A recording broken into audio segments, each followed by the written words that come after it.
नमस्कार दोस्तों, स्वागत है आपका हमारे इस यूट्यूब चैनल एग्जाम क्रैकर्स पे। आज हम पढ़ेंगे भारतीय संविधान के बारे में, जो कि भारतीय संविधान दुनिया का सबसे बड़ा लिखित संविधान है, जिसमें 395 अनुच्छेद और 12 अनुसूचियाँ शामिल हैं। तो चलिए जानते हैं इसकी सबसे अहम विशेषताएँ सवाल जवाब के रूप में। तो हमारा आज का टॉपिक है भारतीय संविधान की 10 प्रमुख विशेषताएँ। तो चलते हैं हमारा पहला क्वेश्चन की तरफ। तो हमारा आज का पहला क्वेश्चन है, भारतीय संविधान किस प्रकार का है। ऑप्शन है कठोर, लचीला, कठोर और लचीला दोनों, और इनमें से कोई नहीं। तो हमारा जो भारतीय संविधान है वो ऑप्शन नंबर सी, कठोर और लचीला दोनों है, क्योंकि इसमें जो है बहुत सारे ऐसे संशोधन हैं जो कम बहुमत से हो जाते हैं। बहुत सारे ऐसे संशोधन आपको मिलेंगे जो कि कम बहुमत से हो जाएंगे, क्योंकि बहुत सारे ऐसे संशोधन होंगे जिसमें राज्यों की अनुमति आवश्यक होती है। और ये जो है अनुच्छेद 368 के तहत संविधान संशोधन की प्रक्रिया लागू होती है। और ये कहाँ पे है, भाग 20 में, संविधान के भाग 20 में संविधान संशोधन की प्रक्रिया है। तो हमारा पहला क्वेश्चन जो है क्या था, भारतीय संविधान किस प्रकार का है। तो कठोर और लचीला दोनों हैं, और ये संविधान संशोधन की प्रक्रिया जो है 368 के तहत आती है, और ये भाग 20 में उपलब्ध है। चलते हैं हमारा नेक्स्ट क्वेश्चन की तरफ। क्वेश्चन नंबर 2 है, भारतीय संविधान की प्रस्तावना किस देश से प्रेरित है। तो हमारा ये इसका जो आंसर होगा वो होगा फ्रांस, ऑप्शन नंबर सी। स्वतंत्रता, समानता और बंधुता का विचार फ्रांसीसी क्रांति से लिया गया है। प्रस्तावना हमारे संविधान की आत्मा है। ये किसी भी प्रस्तावना जो है किसी भी अनुच्छेद, किसी भी भाग में नहीं आता है, लेकिन ये जो है हमारे संविधान का आत्मा कहलाता है। हमारा सेकेंड क्वेश्चन, भारतीय संविधान की सर्वोच्चता का अर्थ क्या है। तो भारतीय संविधान की जो है संविधान सर्वोच्चता का अर्थ है संविधान सर्वोच्च है। हमारा सबसे ऊपर क्या है, संविधान सर्वोच्च है, क्योंकि भारत में कोई संस्था संविधान से ऊपर नहीं है। आप लोगों को पता होगा कि सबसे बड़ा जो है हमारा संविधान है, संविधान के ऊपर कोई भी संस्था, कोई भी व्यक्ति नहीं है। और ये इसलिए है क्योंकि अनुच्छेद 13 में कहा गया है कि ऐसा कोई भी कानून जो मौलिक अधिकार के विपरीत हो, वैसे कानून को शून्य माना जाएगा। कानून जो मौलिक अधिकार से विपरीत हो उनको शून्य माना जाएगा। ये कहाँ पे लिखा हुआ है, तो अनुच्छेद 13 में भाग 3 मौलिक अधिकार के रूप में। ठीक है, चलते हैं। क्वेश्चन नंबर 4 है, संविधान का निर्माण किस संस्था ने किया था। इसका आप लोग जानते ही होंगे, संविधान का निर्माण जो है संविधान सभा ने किया था। संविधान सभा ने 2 वर्ष 11 माह 18 दिन में संविधान का तैयार किया। इसमें जो है उस टाइम 394 अनुच्छेद, इसमें जो है समय लगा था, टोटल 2 वर्ष 11 माह 18 दिन लगा था। और ये जो है 1946 में बनकर तैयार हो गया था। और इसे कब लागू किया गया था, तो 26 नवंबर 1949 ईस्वी से लागू कर दिया गया था। जब ये लागू हुआ तो इसमें टोटल जो अनुच्छेद थे 394 अनुच्छेद थे और 22 भाग था। लेकिन अभी जो है वर्तमान में 395 अनुच्छेद से ज़्यादा है। संविधान का निर्माण किस संस्था ने किया था, तो आप लोगों को पता हो गया कि संविधान सभा के द्वारा किया गया था। हमारा नेक्स्ट क्वेश्चन है, भारत का शासन स्वरूप किस प्रकार का है। तो भारत का जो शासन स्वरूप है वो हमारा संघात्मक है। कैसा है, संघात्मक है, मतलब कि जो भी होता है संविधान के द्वारा किया जाता है।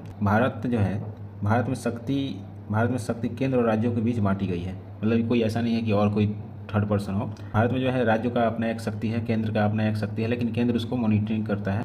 और ये जो है अनुच्छेद 245 से 255 विधायी शक्तियों का वितरण करता है। कितना, 245 से 255 जो है विधायी शक्तियों का वितरण करता है। और ये जो है 7वीं अनुसूची में शामिल है। इसमें 3 अनुसूचियाँ हैं। इसमें कितने अनुसूची हैं, 3 अनुसूचियाँ। एक है जो है हमारा संघ सूची, दूसरा है हमारा राज्य सूची, और तीसरा है हमारा समवर्ती सूची। ऐसा क्यों, संघ सूची मतलब केंद्र सरकार, राज्य सूची मतलब राज्यों का अपना एक सूची है, और समवर्ती सूची मतलब कि जो दोनों लोग मिल के उस पर कानून बनाते हैं, ऐसे सूची जिसमें दोनों लोग का सहमति हो। ठीक है, तो ये है हमारा 3 सूची, मतलब कि संघ सूची, राज्य सूची और समवर्ती सूची। तो भारत का शासन स्वरूप कैसा है, आप लोगों ने जाना, संघात्मक है। चलते हैं हमारा नेक्स्ट क्वेश्चन पर। क्वेश्चन नंबर, संसदीय शासन प्रणाली भारत ने किस देश से ली है। तो वो है हमारा, किस देश से ली है, तो वो है हमारा ब्रिटेन से। भारत की संसदीय प्रणाली ब्रिटिश मॉडल पर आधारित है। ठीक है, जहाँ कार्यपालिका संसद के प्रति उत्तरदायी होते हैं। और ये जो है भारत में एक संसदीय लोकतंत्र है जिसमें कार्यपालिका जो है संसद के प्रति उत्तरदायी होते हैं। अनुच्छेद 74 मंत्रिपरिषद का गठन और अनुच्छेद 75 प्रधानमंत्री की नियुक्ति होती है। अनुच्छेद 74 जो है एक मंत्री परिषद का गठन किया जाता है। अनुच्छेद 75 के तहत प्रधानमंत्री का नियुक्ति किया जाता है। 163 से 164 जो है राज्यों के द्वारा आता है, मतलब कि राज्य में मुख्यमंत्री और मुख्यमंत्री का एक मंत्रिपरिषद होगा, मुख्यमंत्री की नियुक्ति होगी। तो ये एक संसदीय शासन प्रणाली है जो कि कहाँ से लिया गया है, ब्रिटेन से लिया गया है। और ये कहाँ पे है, तो भाग हमारा 5 और 6 में लिखा हुआ है। ठीक है, हमारा नेक्स्ट को जो क्वेश्चन है, मौलिक अधिकार किस देश से लिया गया है। तो इसका जो सही आंसर होगा वो अमेरिका से। मौलिक अधिकार कहाँ से लिया गया है, तो वो अमेरिका के संविधान से लिया गया है। भारत में मौलिक अधिकार नागरिकों की स्वतंत्रता की गारंटी देते हैं। क्या देते हैं? भारत में जो मौलिक अधिकार नागरिकों को स्वतंत्रता के समानता और आश्वासन देते हैं। ठीक है, स्वतंत्रता और समानता का आश्वासन देते हैं। मतलब कि नागरिकों की स्वतंत्रता की गारंटी देते हैं, मतलब कि आपकी कुछ जो मौलिक अधिकार है उसके बारे में लड़ सकते हैं। ठीक है, ये कोई भी अनुसूची में नहीं आता है, लेकिन जो है ये 12 से 35 का अनुच्छेद क्या है, मौलिक अधिकार जो ये अनुच्छेद है 12 से 35 के तहत मौलिक अधिकार आते हैं। और ये जो कहाँ है, भाग 3 में हमारा फंडामेंटल राइट्स मतलब कि मौलिक अधिकार लिखा हुआ है। ठीक है, हमारा नेक्स्ट क्वेश्चन है, नीति निर्देशक तत्व किस देश से लिए गए हैं? तो ये हमारा आंसर जो होगा इसका आयरलैंड से लिया गया है। और इसका जो है आयरलैंड से लिया गया है। और ये राज्य के नीति निर्देशक तत्व TPSPS का उद्देश्य सामाजिक और आर्थिक न्याय प्रदान करना है। राज्य के नीति निर्देशक तत्व का मेन उद्देश्य क्या है, तो हमारा जो है आर्थिक और सामाजिक न्याय प्रदान करना है। इसका जो अनुच्छेद है वो 36 से 51 के तहत नीति निर्देशक तत्व आते हैं। नीति निर्देशक तत्व कहाँ आते हैं, तो 36 से 51 के तहत आते हैं। और ये कहाँ लिखा हुआ है, तो अनुच्छेद भाग 4 में लिखा हुआ है। ठीक है, हमारा नेक्स्ट क्वेश्चन है क्वेश्चन नंबर 9, आपातकालीन प्रावधान किस देश से लिया गया है? तो ये हमारा लिया गया है जर्मनी से। कहाँ से? जर्मनी से। आपातकाल की स्थिति में केंद्र सरकार को अधिक अधिकार मिलते हैं, मतलब कोई भी राज्य में आपातकाल लागू हो गया या पूरे देश में आपातकाल लागू हो तो उसमें केंद्र सरकार के पास स्पेशल शक्ति आ जाती है, जो वो डिसीजन लेंगे उस पर वो केंद्र सरकार ही नियंत्रित कर सकती है। और ये जो है इसका अनुच्छेद कौन सा है, 352 से 360 जो है इसका अनुच्छेद है, आपातकाल से संबंधित अनुच्छेद 352 से 360 के बीच में। और इसका भाग क्या है, तो भाग इसका है 18 इमरजेंसी प्रोविजंस, मतलब कि भाग 18 में आप पढ़िएगा अनुच्छेद 352 से 360 जो है क्या है, आपातकाल से संबंधित रूल्स एंड रेगुलेशन है।